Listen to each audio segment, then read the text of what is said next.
Well, Terry, it's a delight to have you as part of this series. The future is calling us to greatness. Thank you, Michael. I'm really happy to be here with you. I love the title. Yeah, yeah, me too. Well, these have been absolutely stunning conversations. I think total there'll be, I think 51 or 52. I think you're the 48th person I've interviewed, and Wow. there ain't a bad one yet. I mean, these are kick-ass Buddhists. I mean, really amazing. Four of them actually moved me to tears. I was just like, oh my god. So, but I've been asking my guests at the beginning to just help us get who you are and what you're most committed to. So I don't want to assume that everybody watching or listening to this is going to be familiar with you and your work. So this isn't a time to be bashful. Help us really get you and who you are and a little bit of your story, how you got to be where you are. Okay, sure. Well, when I was 6 years old, my parents moved to an intentional community outside Chicago founded by one of the peace churches, the Church of the Brethren. Mm-hmm. And they had invited people of other races and religions to live together with them as a witness for peace and brotherhood in a cooperative community. And that attracted a really interesting group of people. So there were mixed marriages, there were old lefties, there were a lot of pacifists, there were Japanese Americans who had recently been interned in the camps, and I ended up having a lot of aunts and uncles who mentored me, and I had a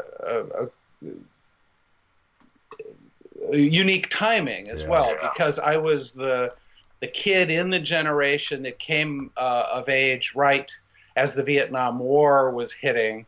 That was, I liked to read the paper. I wanted to talk with my parents' friends about politics. And as a result, I more or less got mentored in being a revolutionary from, cradle. Yeah. And that had me very politically active and engaged in high school. And then in college, I went to the University of Michigan and was very involved in a bunch of campus protests and taking over the ROTC building and several other buildings during the 1969-1970 at the beginning of my college career.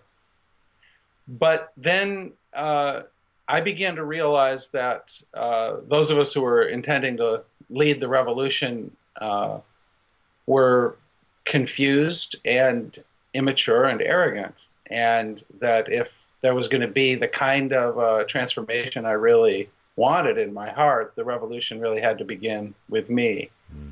And that drew me more and more to, at first it was mysticism and poetry kind of things, but ultimately to personal growth, the whole personal growth movement. And that eventually drew me to find a teacher, and I spent first 15 years of my adult life in the ashram of a teacher, Adida, mm-hmm. and really kind of reformatted my hard drive in the process. Mm-hmm. That was profoundly transformational.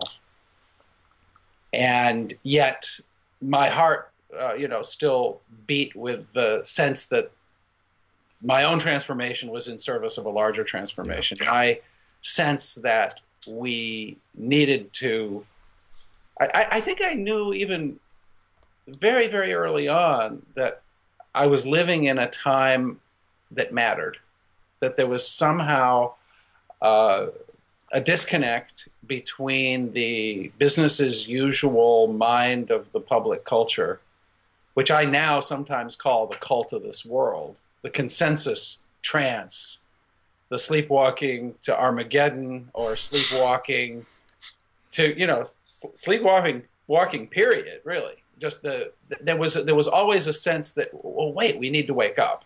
And I think I had that even before I was formulating it as a political matter, mm-hmm. or a spiritual matter.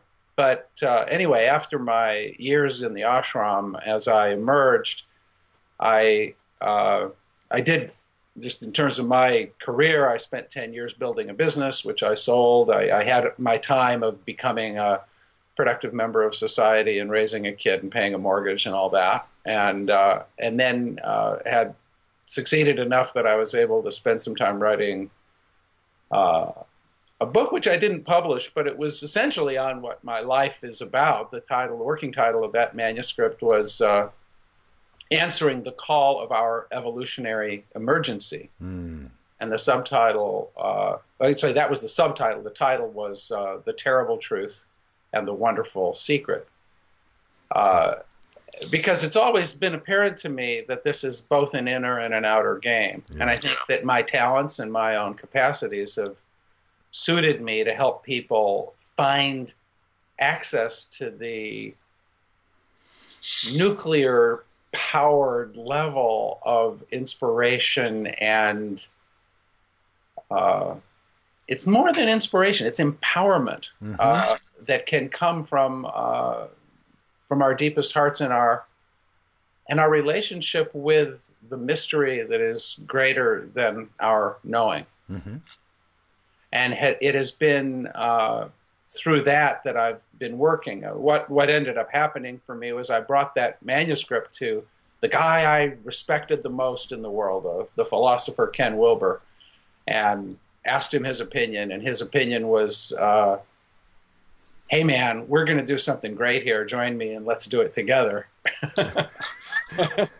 And I went for it. So I helped facilitate a series of seminars that the Integral Institute gave in 2004, 5, and 6, and then co-wrote a book with Ken, Integral Life Practice, which is really a distillation of the mystical paths and scientific knowledge about how to, essentially recognizing that every moment of life presents us with choices, that we can show up in each moment. Where we put our attention, how we orient, is always a choice. And that's a deeply spiritual task. Mm-hmm. Spiritual in the sense that what really matters is always, to some degree, at stake. Mm-hmm. And that if we drop into our habit energy and we participate, in a sense, on automatic, we betray a higher value.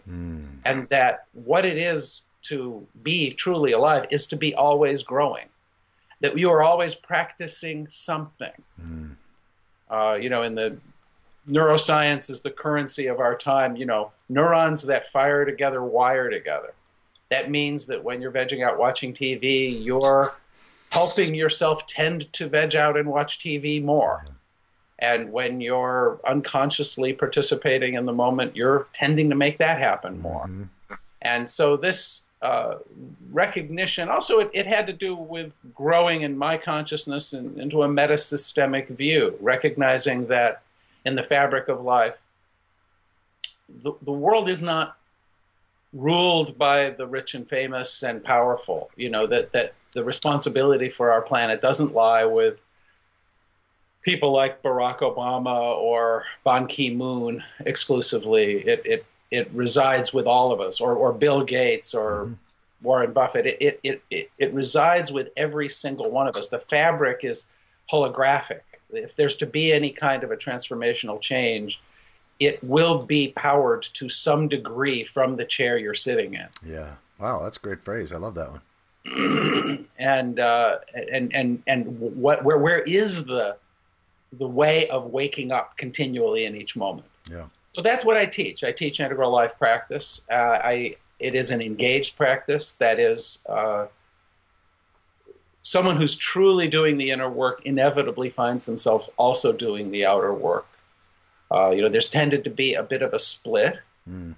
As people, I've lived through the 60s and 70s, and there were, at one time, it seemed that the counterculture was one thing, and then it seemed like it bifurcated. And we had those who were politically active, who could see that things needed to change in the outer world, and people who saw that the change had to begin with them and focused on their own inner work.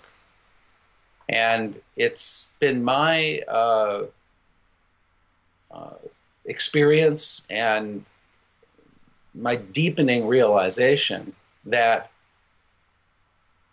if you don't question yourself and put yourself on the line as a matter of personal transformation, you're not really a presence that is magnetic and powerful in the best ways. And so to really fulfill the outer work, you have to do the inner work. Yeah, I remember doing a week-long retreat with Thich Nhat Hanh back in 1994 for peace activists specifically. And one of the things that he said is some of the most unpeaceful people he knows are peace activists. Yeah, that blend of inner and outer work. I know many people in the Eastern tradition sort of spend a lot of time sort of developing that habit of being able to witness their own inner state, their own inner conversation. And of course, that can lend itself to being over-focused on sort of that everything is all about simply witnessing yourself or your problems or your instincts. That's one of the reasons why I was so grateful that the series you recently were focusing on is really bringing also our best evolutionary understanding of our instincts, our mismatched instincts, and living in a world of supernormal allurements. And as you know, that's been central to much of that Connie and I have done for the last 5, 6, 7 years. But on the West, there's often in the Christian tradition, and somewhat too Jewish and Muslim, but I'll speak to the Christian tradition because I'm more familiar with that. There's also been this focus on the text, the sacred text, studying the Bible, turning it over to Jesus, prayer and meditation and fasting, which is all good stuff. But if one believes, East or West, that one needs to sort of perfect themselves first in order to be a blessing or a contribution to the future and to the world, I think they're getting the cart before the horse. We often find our wholeness recognizing that the universe needs our imperfections, the universe needs our shortcomings, that we don't have to get it all friggin' together first in order to really find those places where our joy and the world's needs intersect and make a contribution in ways that are a blessing to future generations, which of course was what this whole series is about. That's exactly right. And there tends to be this error. Once we begin to question ourselves, it can become a habit, and we don't recognize that the clarities that we have need to be brought forth with force and conviction, even while we know that we are a work in progress. Yeah. Yes, I'm a work in progress. Yes, my understanding isn't perfected, and yet I have to be a stand for the truth I see as best I see it, and not opt out of the game, because there are a lot of very immature people who aren't even committed to truth at all, who are very active in the outer game. And if we don't opt in and participate, their voice ends up being determinative if we're not careful. So exactly that civic responsibility tends to be weak among people who are focused in the inner work, and this is something I'm constantly addressing and even transforming in myself and my students. Yeah. Well, and when you also factor in that roughly 1.5% of the human species is born without the mental capacity to feel empathy and compassion. Sociopaths, psychopaths, some forms of autism. That's a lot of people when you talk 7 billion people. And these people often can be very charismatic. More of them tend to be men than women, but there are still also sociopath and psychopathic women. But many of these men especially rise to positions of power and influence in religion, in politics, in high finance. And we've got a situation now where most of the governments of the world are in the pockets, in the control of these multicellular organizations that we call multinational corporations, that if they are to be treated as persons, they're sociopaths because they can't feel empathy and compassion. So the question is, what kind of persons are they? And so how do we as citizens, how do we as people who have a passionate commitment to a healthy future and to evolving ourselves in that process, how do we engage with these forces in ways that don't cause us? I mean, some of the greatest evils in the world have been perpetrated by those who were presumably trying to rid the world of evil. And so, how to engage evil? And when I use the word evil, all I'm meaning is self-interest that pursues its own financial or pleasurable self-interest, knowing that in doing so, it's harming the future or harming others. That if anything deserves the word evil, I think that does. How to engage that in ways that don't cause us to also slip into what might be termed evil. Well, you mean engage it without, we tend to become like our opponents when we're involved in a battle.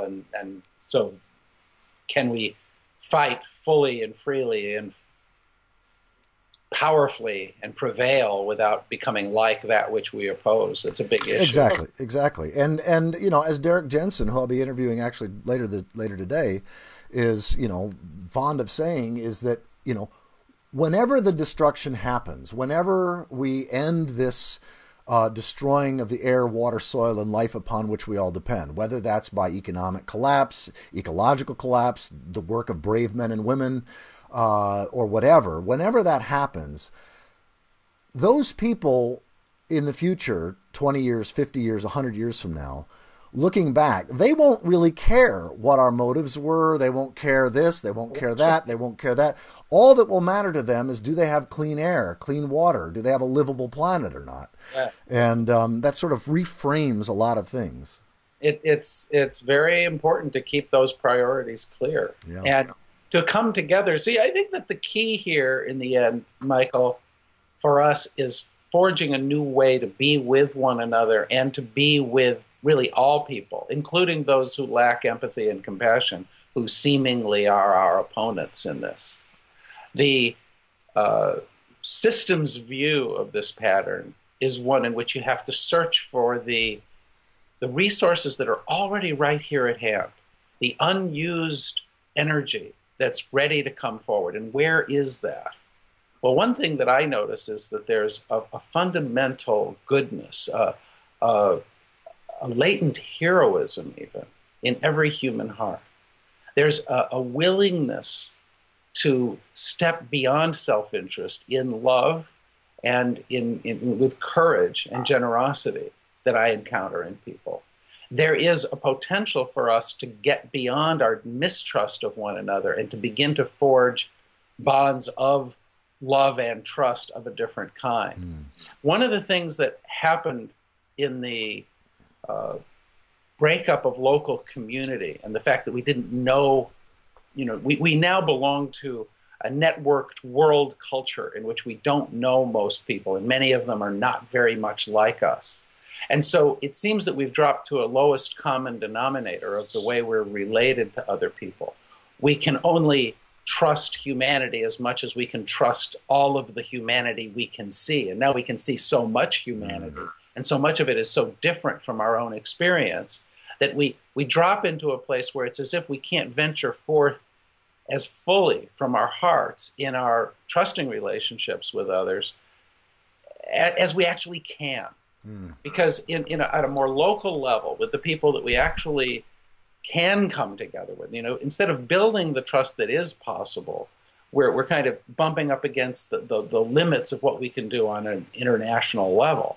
And that's a big problem, because there is a potential. And one of the things that I and a lot of other people are exploring right now is a mutual awakening, a higher intersubjectivity, a collective intelligence or collective wisdom that is truly possible. And some of these experiments have been done in the communities I'm associated with. I've led some programs and participated in others and explored this. And there's a way in which the private spiritual awakening that can inspire an individual doesn't really have to be private. There is the potential for a great awakening, a spiritual renewal that is also a political movement. And I don't think that we're going to see a transformational political movement that doesn't have an inspirational component that is deeply nurturing to the human heart. If getting politically involved means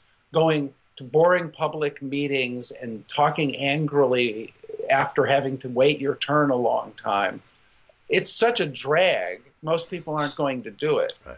If we can come together with one another in a spirit of celebration and care and intimacy, in which we're feeding off one another, in which the political movement becomes something of a celebration and a personal growth experience and a transformative opening into a new possibility, now that's fun. Yeah. That feeds us. That can be the beginning of something else. Yeah. And this is one of the issues. I keep running against this in some of my communities. There are people who have had a belly full of my rantings on about the urgency of the moment, who are saying, hey man, evolution has always taken place in the midst of crisis. Everybody who's ever lived has been in a life or death struggle. Every tribe who's ever lived has been in a life or death struggle. Every nation has at certain points faced life and death moments. This moment we can see on a global level. The threats may be global, but the conditions that people are under are the same. And if you go to this grim, woe is me, hand-wringing kind of an orientation, you know, you leave me out. I don't want that. I don't want to just sit here and be told how bad things are. And I've had to engage a pretty vigorous debate with that voice that comes back with those objections. And it's taught me a lot because I'm recognizing that things are too serious for us to lose our humor. That things are too sobering for us to lose our joy. That things are too real for us to lose the reality of our unreasonable hearts. And that it's really that may be the key. Just as any individual under really discouraging circumstances faces a spiritual task in finding their way past their anxiety, past their depression, to say yes to life, at least in a fundamental way. And that's a spiritual task. I think we're mutually facing something that is a spiritual task, in which how can we inherit the incredible blessings of being alive in this time? We have access to wisdom and information and fundamental ease and peace. Those of us in Western Europe and the United States and Japan, and you know, we're not getting bombed, or you know, we're not under real threat. We have relative prosperity. Very few of us are wondering if we'll have enough to eat or if we'll have a warm place to sleep.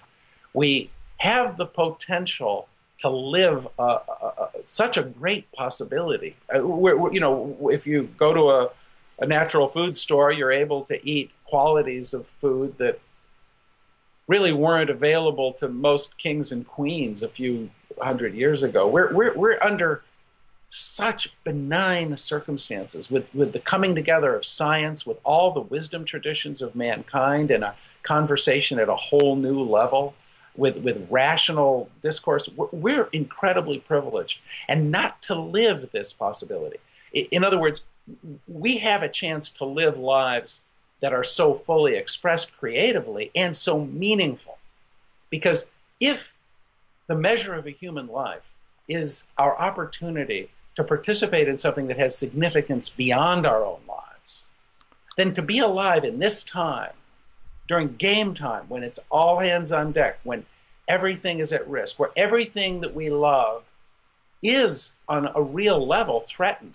Well, yeah, and that's the piece that's an opportunity. That's like exciting. Yeah. If you take that in and you go, oh no, I've got to do, like, that contracts the energy in a way that won't help us meet this challenge. When we're called to greatness, we're called to what's very best in us. Yes. Which means a kind of, oh my God, I've been given an incarnation when it really matters. I'm getting to come to the plate in the bottom of the ninth with three guys on the field when we're behind by 1 point. Oh my God. My blood is surging. Oh, and to do this, I need you. I need to break past this place where I'm in my head and in love with the sound of my own voice, where I'm listening really deeply, where we're connecting, where we're coming together and becoming something that each of us alone can't be. Okay, cool. That inspires me. That's what I think our moment is about. Yeah, well, I'm with you. I'm just sort of like amen corner over here. I love the idea of, you know, being up at the bottom of the ninth, one run down, and you're at the plate.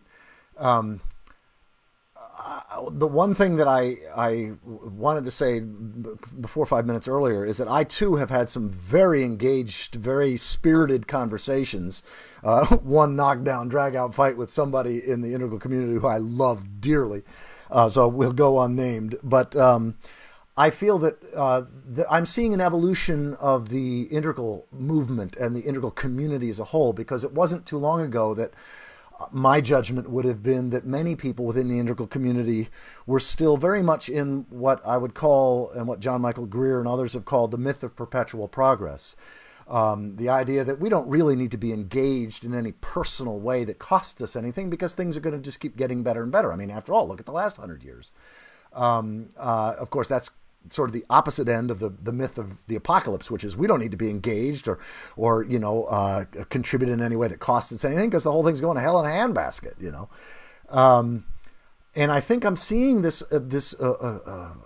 evolution that, yes, all cultures, all societies, all times have had life and death struggles, but we are literally the first that is dealing with a situation where things are truly in the next 10 to 20 years, irreversible on any time scale that humans have any capacity to deal with. We're talking about thousands and tens of thousands and potentially even longer than that years.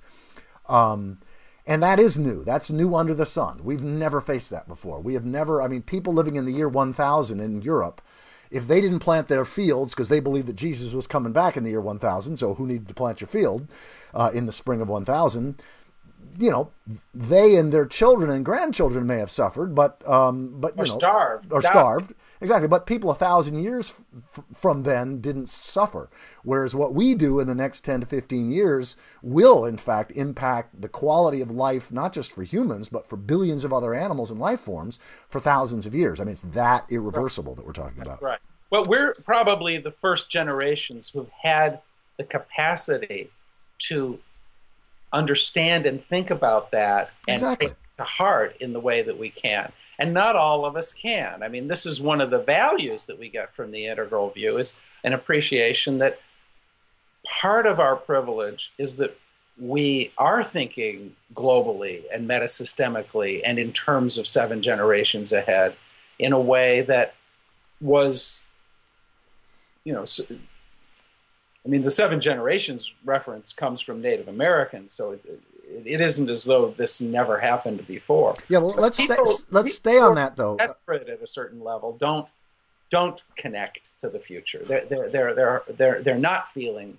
that kind of responsibility. Right, and I'm really glad you brought up the 7th generation, because that's not unique to integral, of course. The Iroquois Confederacy and many indigenous tribal peoples lived with that sense of commitment and responsibility for at least 7 generations out, that our decisions, our choices, what we do and don't do impacts the future in any event. And so to do so mindfully, to do so with consciousness, is the only responsible thing to do. In fact, if we act in the present in terms of what will serve us and ours without that sense of commitment to the future, we're participating in what might be called evil. This is where Thomas Jefferson spoke in a letter to James Madison, a very famous letter. He used a phrase that we don't hear much anymore: usufruct, usufruct, usufruct. And usufruct is the concept that was common for most of the history of the West and other parts of the world, which is that you have to relate to the soil and the land and the life forms in a way that doesn't diminish the quality of the soil or the land or the life forms or the water for future generations. And if you are relating to the soil and the life forms and the land in a way that does diminish the quality of those commons for the future, you are sinning in the worst possible way. And yet we've lost that sense of usufruct. So we have corporations come in and build huge factories, toxify the air, the water, the soil, get really wealthy. The top people get really, really wealthy. And then they move to some other country. And then that plant, which has already ruined that that little section of the bioregion, just stays there. This is a violation of usufruct. Or that mountaintop has been chopped off, or that valley exactly filled. Yes. Or we've put our waste, namely carbon dioxide, into the atmosphere that will impact things for thousands of generations. And yes, a few of us got really wealthy in the process, but that's the kind of thing we're up against. And that's one of the reasons why I'm so evangelistic right now about the one person who I can't get for this series, it seems, because she's just so damn busy right now.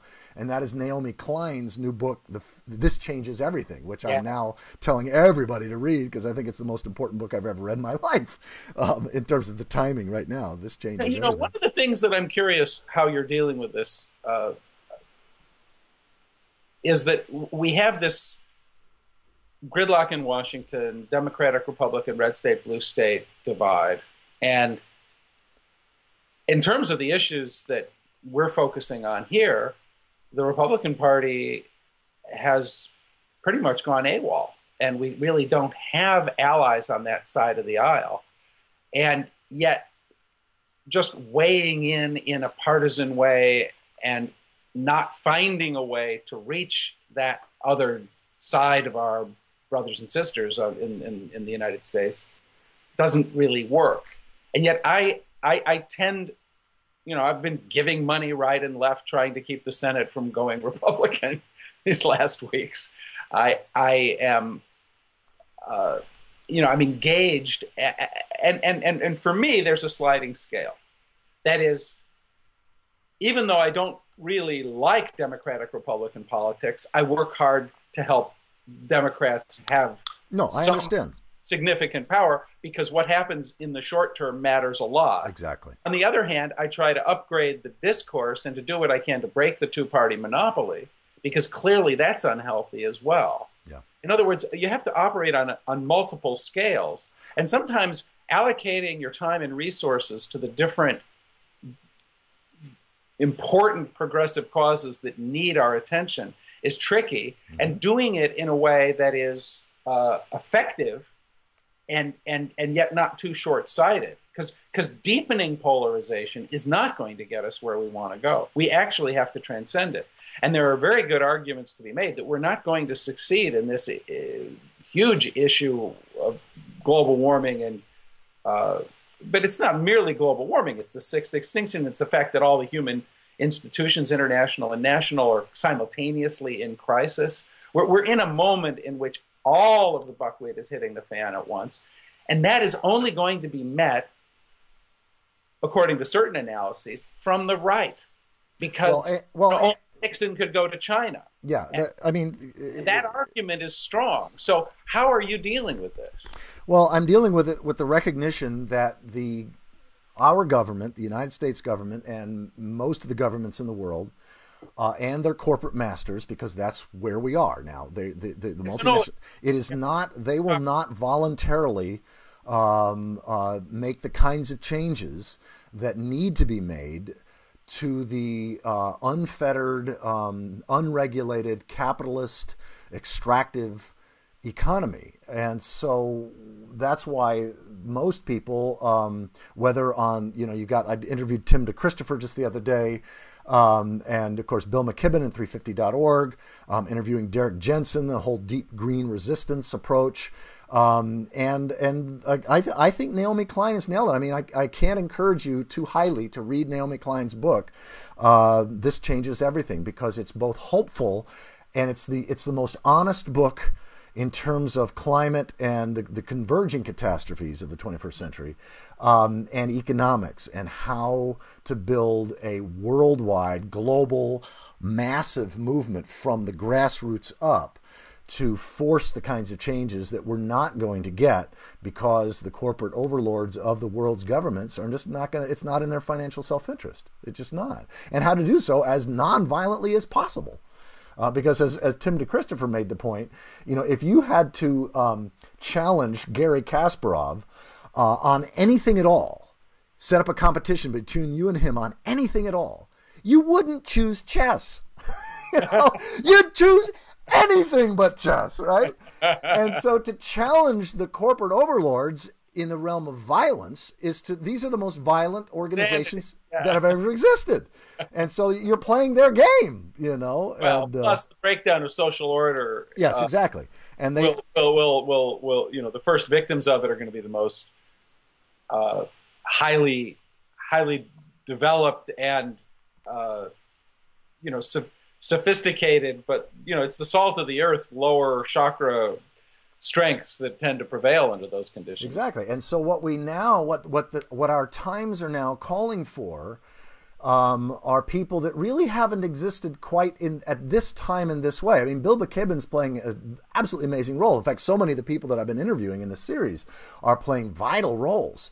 Two of my heroes are Catherine Hayhoe, who's an evangelical climate scientist who's really effective with evangelicals and Republicans.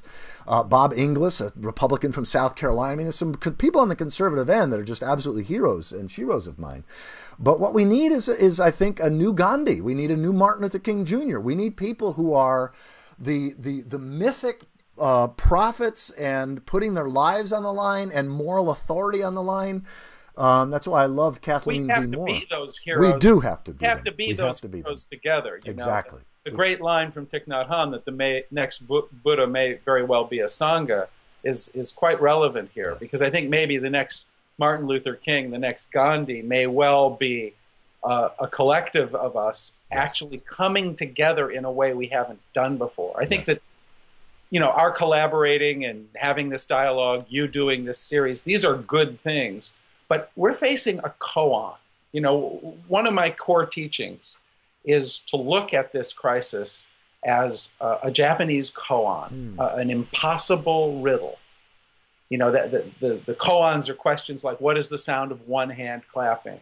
Mm-hmm. Or show me your original face, the one you had before your parents were born. Mm-hmm. And the way this is supposed to work is that the monk contemplates this, and it stops the mind. It breaks the consciousness open. It transforms the practitioner, because it just can't be answered by you in the form you exist right now. You have to become a different level of yourself in order to actually meet what's before you. And the originator of Zen, a guy named Dogen, used to talk about the Genjo koan. That's the koan that's given to you by your life, not by your Roshi. Now, we all who are alive right now have been given this massive Genjo koan. And I don't think that this Genjo koan only functions in one way. That is, you've got to have an answer, and you've got to have it quick. Yeah. In other words, yes, we do have to have an answer, and we do have to have it quick. But who do we have to become in the process? What is it to give ourselves over to that question with such fullness, such aliveness, such commitment, that we let it reformat our hard drive? We become different beings in the process of it. Let the koan transform our consciousness and transform our behavior, transform our relationships to one another. Let us become new beings. Yeah. Now, that is what is required here. And I don't think that it's something that any of us can answer alone. So there's a quality of how we even are in our personality. Yeah. And I love you, Michael. I mean, we're good friends. You've sat in this living room with me. We've, hiked and hung, you and me and Connie. Gone skinny dipping even. Yeah, that's right. We're intimate friends, and for us to do what's asked of us, we actually need to become better friends. We need to actually break down personality structures that prevent us from being anybody's beloved friend as fully as is needed by this crisis. All of us alive right now have to become friends of future generations and other creatures. And if we're going to be friends of anyone at the level that asks, we have to become deeply broken-hearted, open, friends even to ourselves and therefore to each other in a way that we don't know about. This has got to do with a transformation of our whole personality and our whole being. We've got to let the koan re-pattern us. And it's got to be done mutually. This isn't something any of us can do alone. And so that inner work is necessary, because somebody who's just so full of their clarity about the outer issue and are hardened into a certain kind of mode of being can accomplish a certain amount, but they're not going to become that Sangha that will be the next Buddha or the next Gandhi or the next Martin Luther King. And that, I think, is what's needed. And that's why I'm more inspired by the inner work and its potential. Because you see, our only home is our ability to show up in the next new now. in a way that is genuinely fresh. Well, you know, it's fascinating that you're saying this exactly in the way you are, because it's so resonating with my own sort of mythic framing, some of the core insights, some of the core sort of mythic concepts of the Christian tradition. I believe that the second coming of Christ is not the supernatural return of a unnatural superhero from on the clouds. It's a collective phenomenon that all of those who are committed to being saviors of the future participate in the second coming of Christ. That is the second coming of this divine energy that is not just willing, but sacrificing for the sake of the future, sacrificing to be a blessing to the future. And that when we treat the soil as divine, when we treat the forest as divine, when we treat the oceans as divine, Christ will have returned in all his glory. I mean, it's a matter of relating to what's inescapably real with a sense of devotion, the sense of divine commitment. Yes. And to do that, we have to recognize that we don't know where that commitment and that capacity for self-transcendence comes from. We don't know where our clarity comes from. We don't know where our open heart comes from. We don't know where those qualities that we need to embody come from. And that is prayer. Yes. That opening to that mystery and saying, yes, please come in. Give me you, mysterious source of my insight, mysterious source of my courage, my integrity, mysterious source of my ability to serve. Put me in, coach. Please give me what it takes to take the ball and run down the field, to find the opening, to go where I'm called. Please help me to hear your voice. Please be here with me in the way I'm being with Michael.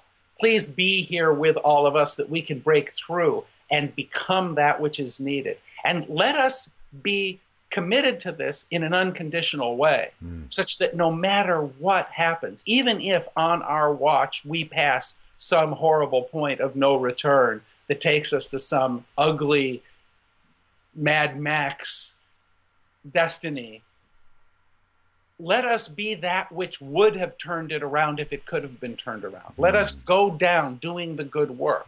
Let us be that which was the blooming of the flower. Even if the flower is destined to wilt, let it blossom open just an increment, an iota more. Let us be that which is life celebrating itself. Let us take joy in that. Let us be able to be inspired by that. Let us be committed. Let come into us in that form and turn us together into that which is doing that unconditionally. Because it doesn't matter. We can't handicap the horse race and know how it's going to come out. We can be the thing that would have been the health, no matter what.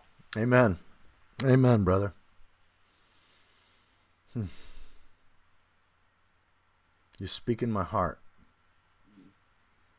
Well, I'm glad you used the word mysterious several times, because as I speak about what it means to live in right relationship to reality, and as you know, I use the words God and reality interchangeably, I see reality having at least three faces, maybe more, maybe infinitely more, but at least three things, three aspects of reality are undeniably, fundamentally, inescapably real, whether we believe in them or not. They're beyond our beliefs.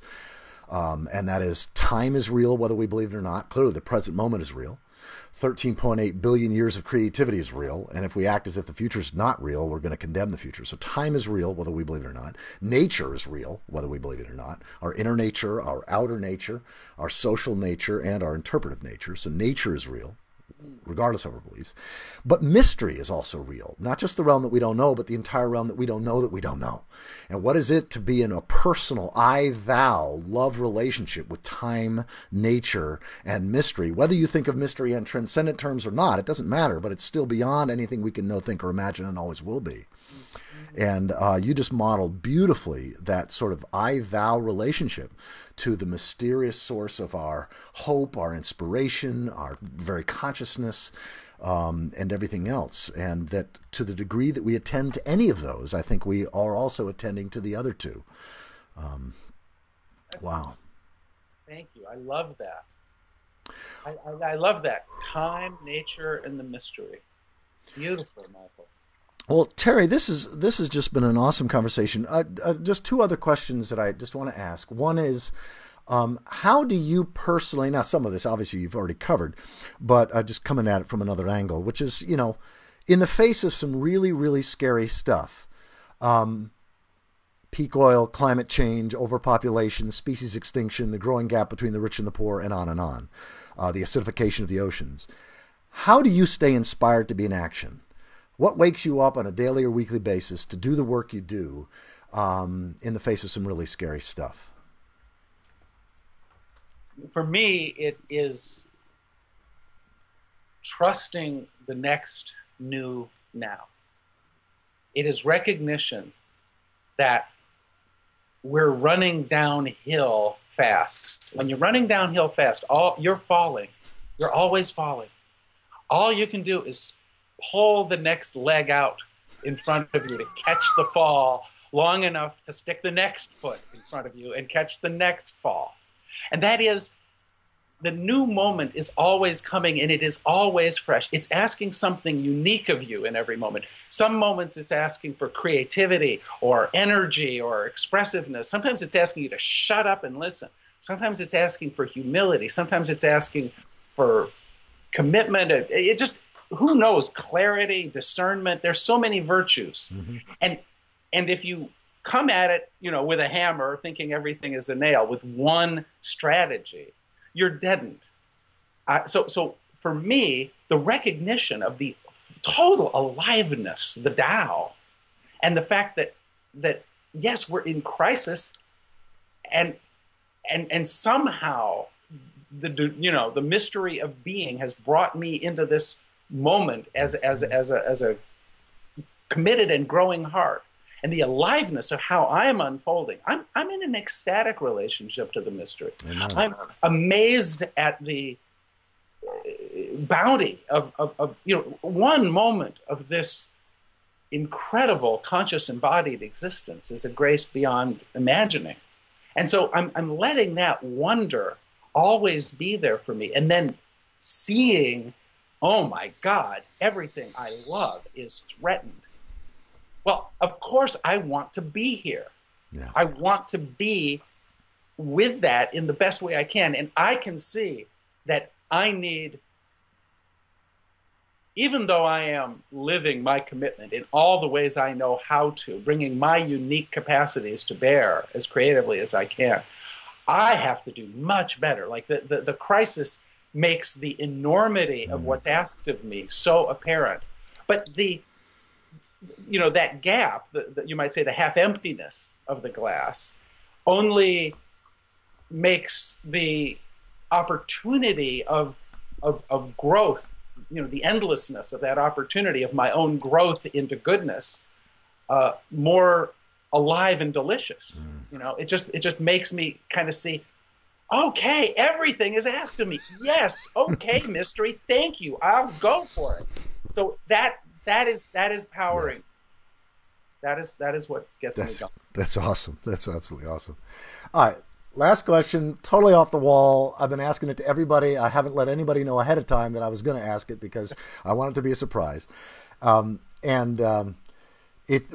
there's two questions. I'm going to ask one that I've never asked anybody else, but Nancy Ellen Abrams, who co-authored with her husband Joel Primmick the book "The View from the Center of the Universe," and she posed this, and so because I've never asked this, which is this: if an alien ship came and landed on your front lawn or your front yard, and out came the alien, and the alien said to you, "Take me to your leader," who would you take him to?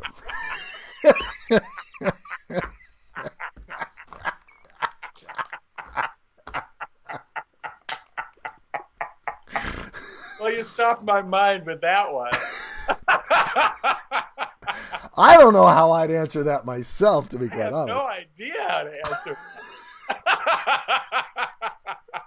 Okay, in that case, I'm going to go on to the other question. I think I might take him to CNN. Oh, gosh. All right, so here's the question I've been asking everybody, which is if you had the opportunity to have any three people in human history, however far in the past, or they could still be alive today, but any three people in human history for a dinner party where it was those three people and you, or a one-on-one where you go for a hike or have a beer, a glass of wine, or a meal with any three people in human history, who would you choose, and why would you choose those three people? Whoa. Well,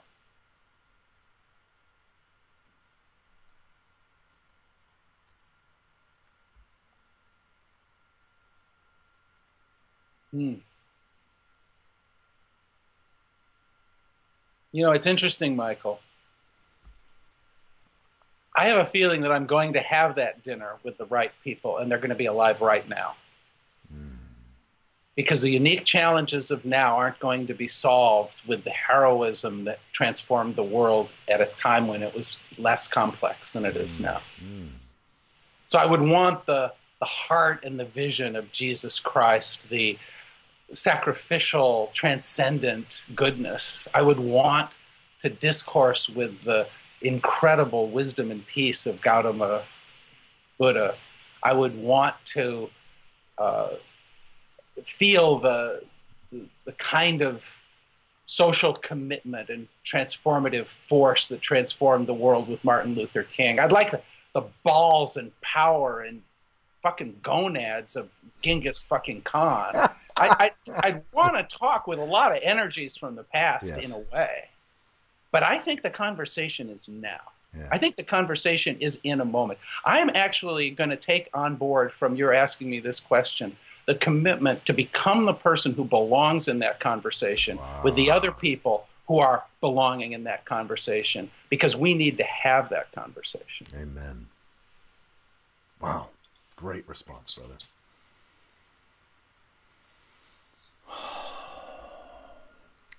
Anything else you'd like to say on this topic? The future is calling us to greatness. And then where can we go? Where can somebody who just is fired up by this conversation, who wants to go more deeply into your work, where would you send them? Into my work? Well, I'd send them to my website, terrypatten.com, and I'd ask them to get on my mailing list and find out about what I'm doing locally. But there is one other thing I want to say, and I really hope people will. I'm balls on here, and I hope you'll check in. I think my work can be catalytic for people who respond to how I've spoken.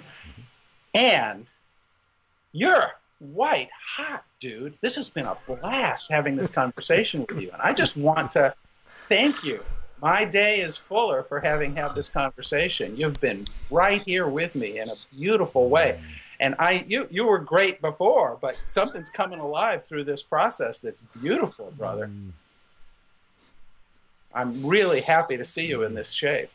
Thank you. Thank you. Yeah, it has been the most incredible honor to have these amazing conversations with so many people who I consider heroes and sheroes of future generations, and amazing colleagues who I have so much to learn from. It's somewhat different than the other conversation series that I've had before, where like with the evolutionary Christianity one, I was engaged as much as they were, and we were sort of like spiraling each other. A little bit of that has been happening in this series. We've had some of that. Yeah, absolutely. But just eliciting the wisdom and the ideas and the passion and the heart of these amazing 50 people, or 52 it'll look like it when it's finally done, is just. I've never been engaged in any project that has more filled me with realistic hope and a sense of solidarity that we are participating in something hugely fucking important. And what a privilege it is to work with this caliber of people. And there's, I'm sure, hundreds of others, if not thousands of others, that are just as amazing as these 50. So thank you for seeing that. And also for just being who you are in this conversation and what you're doing in the world, man. I love what you're doing in the world. When I think of people in the integral community who have the greenest of hearts, you're at the top of the list, and I deeply honor you around that. Thank you so much, Michael. All right. Well, until we get a chance to take a walk in the redwoods or go skinny dipping again. I love you, brother. Absolutely. Love you too. Okay. This has been a total blast. Yeah. Aho.